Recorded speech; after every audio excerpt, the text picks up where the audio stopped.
All right, the recording started. So this is, what is this? This is April 4th. My name is Mike. I'm going to let my friend introduce himself.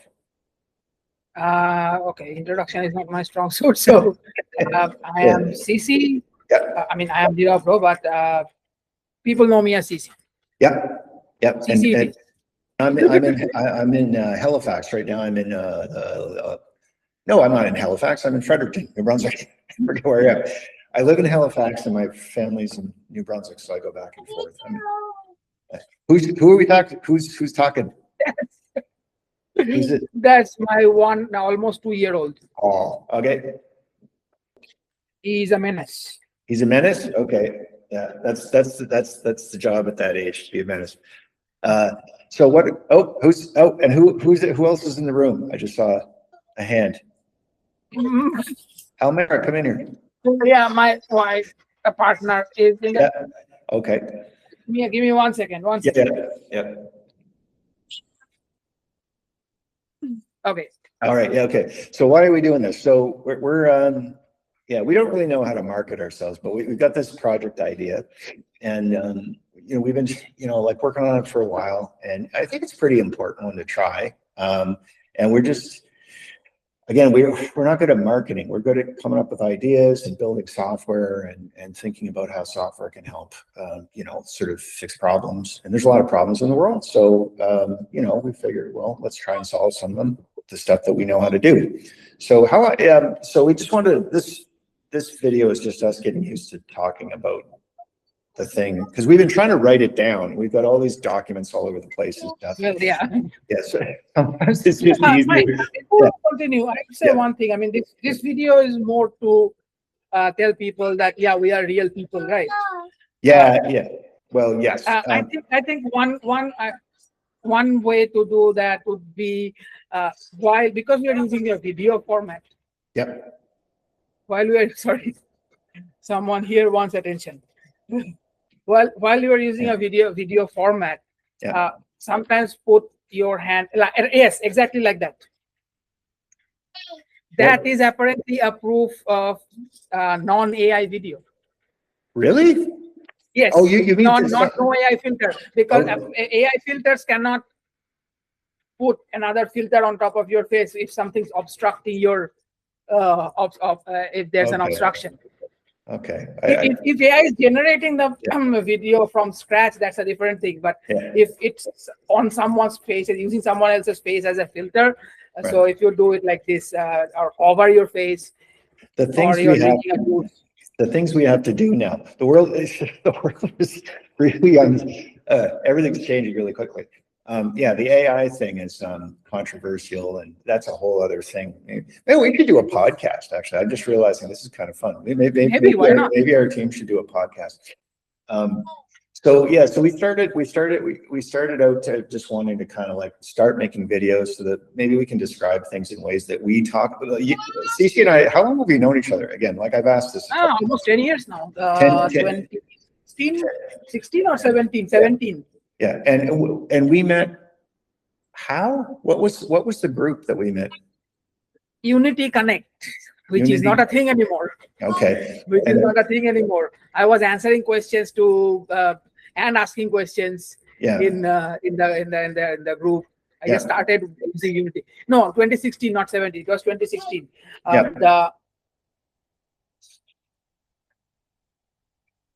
16. 16 is the year I was in third year. No, I was in college 4th year. That's when I started working on Unity. Okay. And what was the specific thing that we were talking about? It was. Do you remember? Like was it? It was Icon then William. It was Icon then William. He was creating a group to make a game. Yep. For South Sudan. Yep. Okay. Yes. And he asked a bunch of Unity questions, and I answered, and you answered, and then we got into that group, and that's where it all started. Yeah. So we, which is interesting. The reason I think I brought it up is because this has been a theme in our co-working relationship and friendship the whole 10 years we've known each other, is that we're both drawn to using technology and game technology which is sort of, is a type of technology that is a user experience focused technology, right? So it's narrative, it's challenging, it's, it connects people, people, collaborate and compete sort of in friendly ways. We're both drawn to using that technology to sort of, create fun experiences, but also create kind of meaningful, kind of platforms that can help change things. So that group, it was about, I think, creating games that were peacemaking games, right? Like I think like he was. Yeah, I think so. That was the theme. That was the theme that drew me into that. To start meeting people from South Sudan and other parts of the world was, there were people like trying to solve real problems with game technology.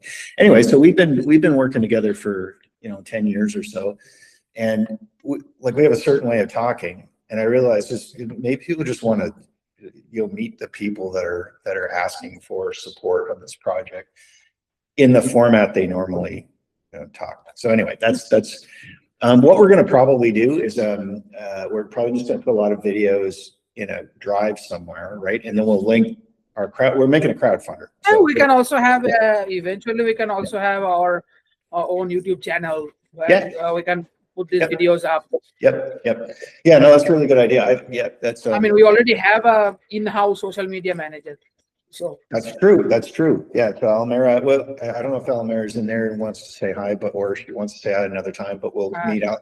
We'll meet Almera. I don't think she wants to say hi. At least not on video right now. No. Okay. Almera's over there somewhere. Anyway, Almera's our designer and social media person. She actually knows how to run businesses and all that stuff. Cece and I are kind of hopeless that way. We're good at certain things and not other things. And Almera's like entrepreneur, designer. Yeah, we'll give you 7.5 ideas per day. Yeah, and we'll just go back and forth on them. But this will probably not be the intro video. There'll be a more precise intro video. This will be like useful back. If you want to listen to us ramble and know who we are, you'll be watching videos like this. So how would you describe what we're trying to do right now? Let's just do that. How to describe like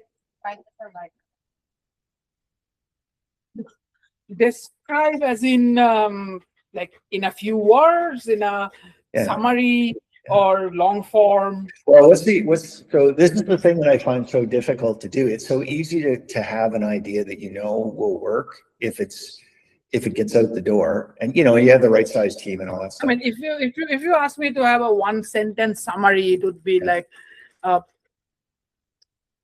connecting kids. Yeah. Without how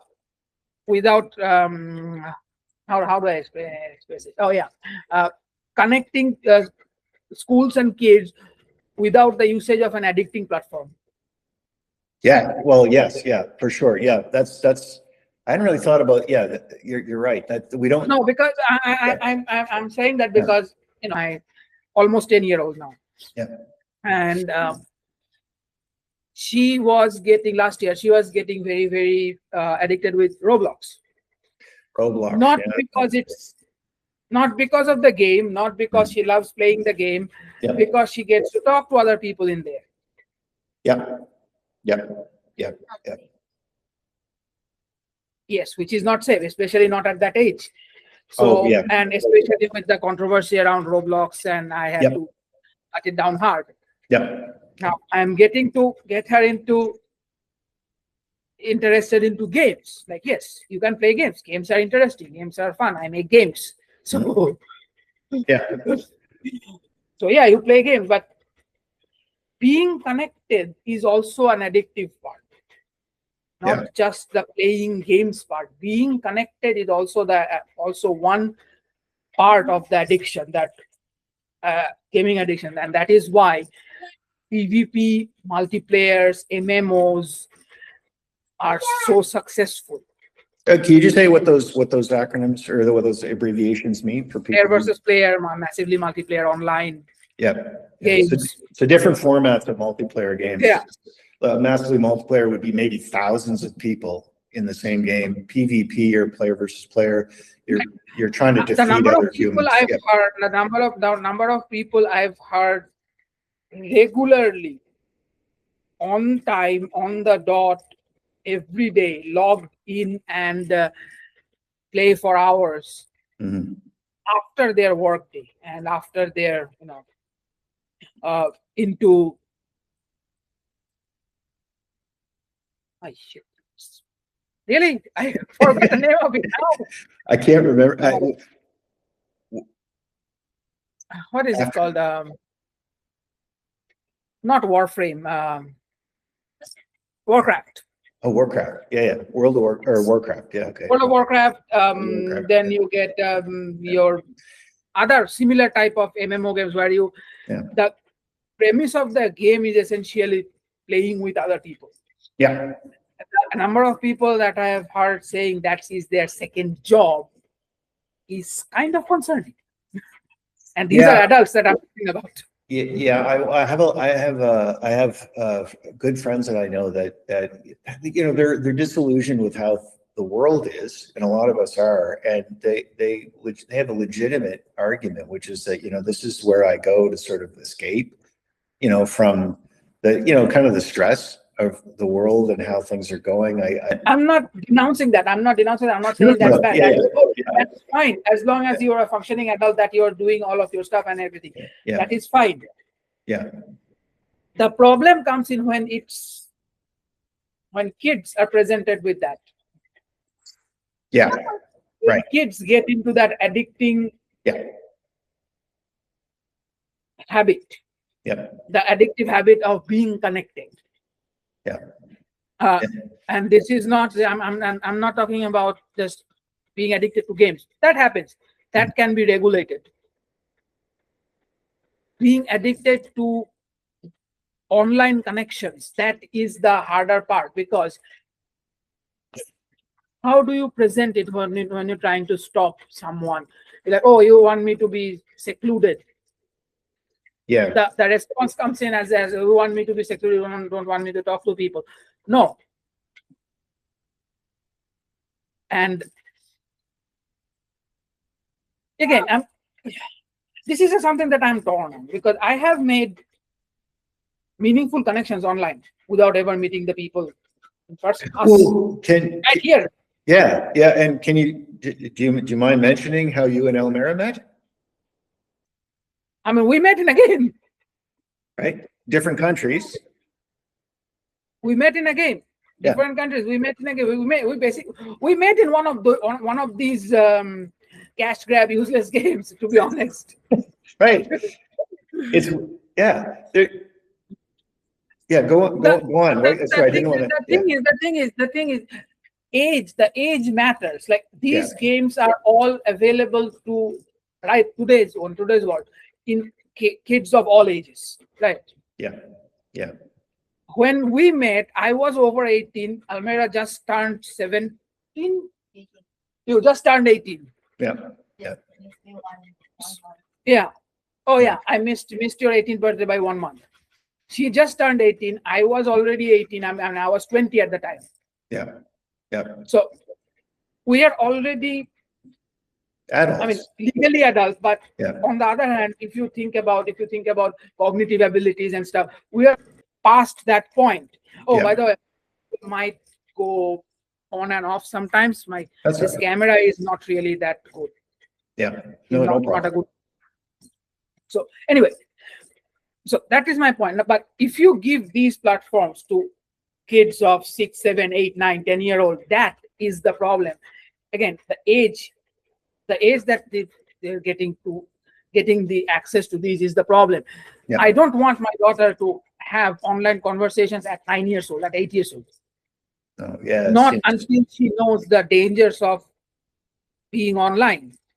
So this is why my one-line summarization included that non-addictive way of connecting with other kids and verified kids.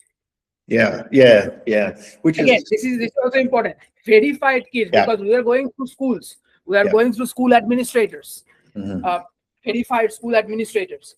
So and again,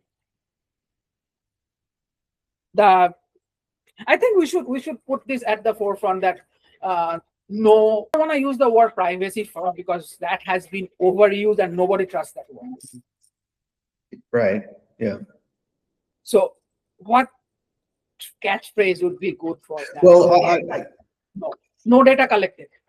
Yeah. So no data collection. Well, Yeah, no, I agree. I totally agree. No personal data collection. Yeah. So what that's my understanding is that this is all stuff we're kind of learning about as we go too, as software developers. Like this stuff becomes more important as more people come online, and AI is now in the pictures. There's deep fakes and all this craziness. It's generally called privacy by design, and you're right. Sometimes that's a checkbox that organizations will use just to say, it's kind of like private, like. Again, the privacy by design, privacy first, these buzzwords have been used by so many companies so many times that people don't really trust them. What we need to put it into forefront is that we do not collect any private or personal data of kids. It's not a question of do we keep the data or do we delete the data or whatever it is. The question is, do we collect the data? We do not collect the data. No, it's a good point, because you could say, oh, we're privacy by design, and what you mean is you're collecting a whole bunch of data but securing it really well. Another way to implement privacy by design is to not collect data at all. Like the data in the first place. So you're right. We're kind of like we look. I still think privacy by design, the way to think about it is to go, well, what I think the principles are things like data minimization. So do you need this piece of information to deliver the service? If you don't collect it. If you do collect it, protect it. and that's kind of it in a way. Those are the principles.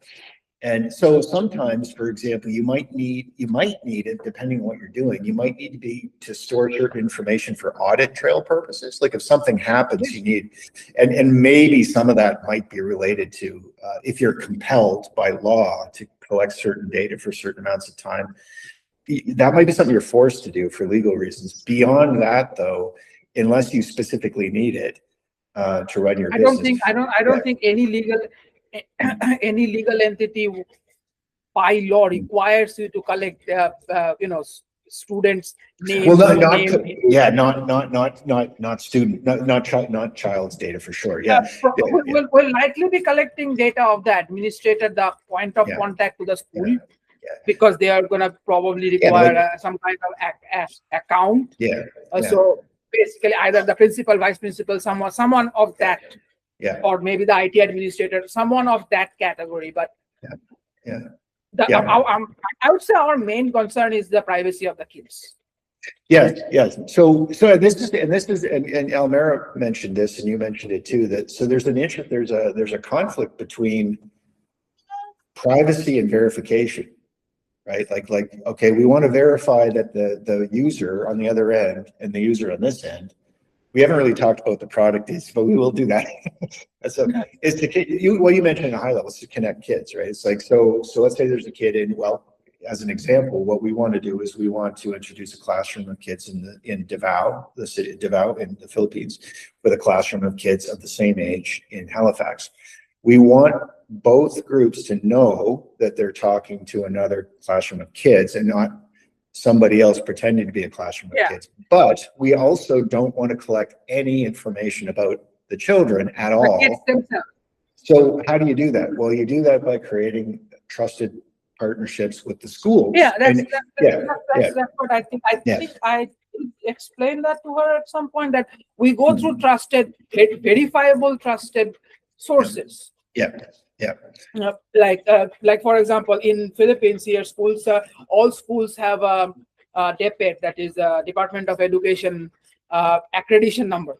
Right. So right. I'm pretty sure Canada also has some kind of Department of Education number or school registration number or something like that. So those will be our verifying source. And once that is in, then we can go to the school's representative that has the account in our system to say that, okay, this is the hello from this class, this section. of our school. Right. And you leave it up to the schools how they want to do that. Like they become a black box to us, as you say. Like we're like, except that this contact person should also at least summarize how they created this, maybe for research purposes at some point. Yeah, no, that's glad you brought that up. Yeah, so that's one of the big outputs of something like this. So we have kind of like other ideas about how this would work when schools are connected and they're connected in a safe way. But yeah, so if you allow a school to go, okay, how are we going to do this? We don't want to hear about the specific students, but what we do want to hear about is the decision-making process. How did this school decide to delegate the hello to which, like, how did they choose that? Did they have a school assembly and get everyone to do a consensus exercise?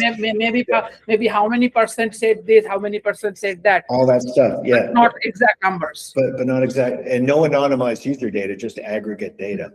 And then what we do is so when the hello happens through our platform, what the representative is doing is saying, well, here's what the kids decided, or here's what the school decided to write, and here's how we'll have a form of some kind that will sort of ask how they went about deciding to do that. That form can be designed in conjunction with researchers who might be interested in the output of that.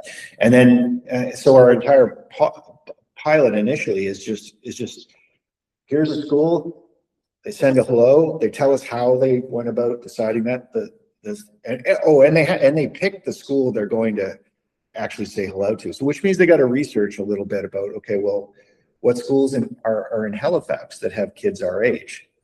Okay, let's research them. Oh, I think we'd like to pick that school. So they'll pick that school. So that school suddenly gets a knock on their door from us and says, hey, guess what? We're doing this. and this school has decided to pick your school to kind of, I think it's a really cool idea. And then and here's the letter they sent. Would you like to respond?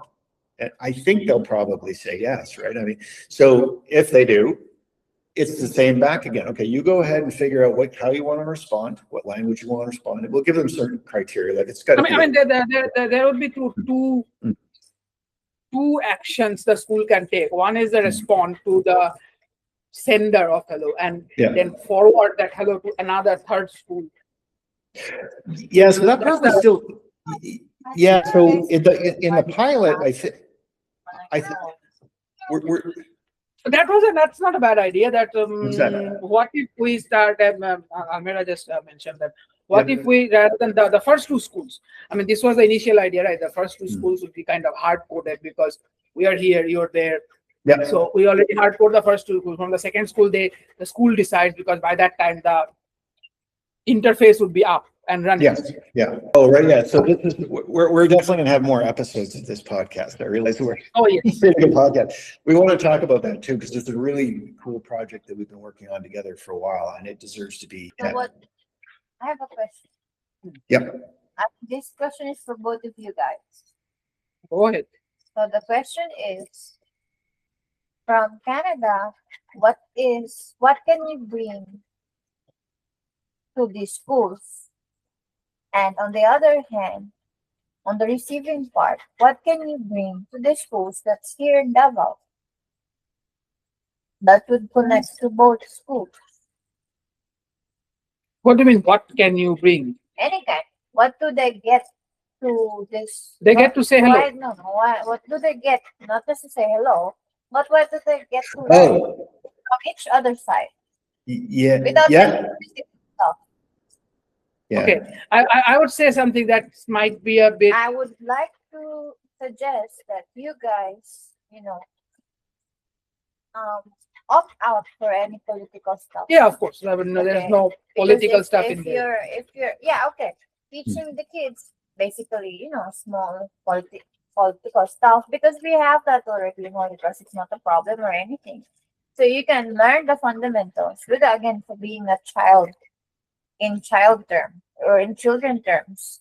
Mm-hmm. It's still childlike, but while on the other hand, you are teaching them that they should vote wisely or anything, whatever it is. But Okay. I'm gonna pause you right there. You're talking about a different project. This is not that project. It's a different Oh. project. So these are different projects. This will maybe probably at some point in the future will connect to that project, but that is not this project. This is a different project. So again, my question still stands. Yeah. From this project, what do you get to bring into both schools? Okay, so first Can I just say something really quick? I have to leave. I have to leave this room in 3 minutes, probably 2. Oh, okay. So we're going to have to pause that. Can you send me that question though? In I didn't hear a lot of it, so just send me the chat in the chat, and I'll think about we it. We can continue from that question in a bit, maybe, or like tomorrow. Yeah, you're tomorrow morning. Or when you're back. Yeah. Okay. I might try. This is a good place to record, so I'll see if I can come back here tomorrow. But just send me that thing, and we can talk about it my evening, whether I'm recording or not. I don't know, but if you want during your morning, we can talk about some more, and then we'll do another episode and talk about that. Yeah, thanks very much, guys. I wish I could stay. I just have to leave the room, so but. Okay, no, that's okay. We are closing our first episode of podcast with a question. Yeah. Yes. So just can you just before we go, can you just summarize the question again, because I didn't hear the full thing. Just get closer to the mic. Yeah. Okay. In video or you're typing? Yeah, just in video. Just real quick. Summarize the question. I just didn't hear it. Yeah. Oh, I'm just asking that what can you guys bring to the other schools? Like, for example, the school that's in there in Canada. Yep. And then the schools that's here in Philippines. Yep. What do they get from this project? What can they learn? Anything from both sides? Yep. That's impactful, because these schools will look at that side. What would these kids learn about from both sides? Yep. That they don't know. That's really, thanks for bringing it up, because that is. This is a fair question, but I have a one-liner answer for. This is a part answer rather than the full answer. Is the first thing that they learn. Yeah. First thing that they learn about for both classes is the existence of each other. Yeah. Let's pick this up again. I gotta leave. And let's wrap it up here for now. Okay. All right. Okay. Talk to you guys soon. Yeah. Okay. Bye. So what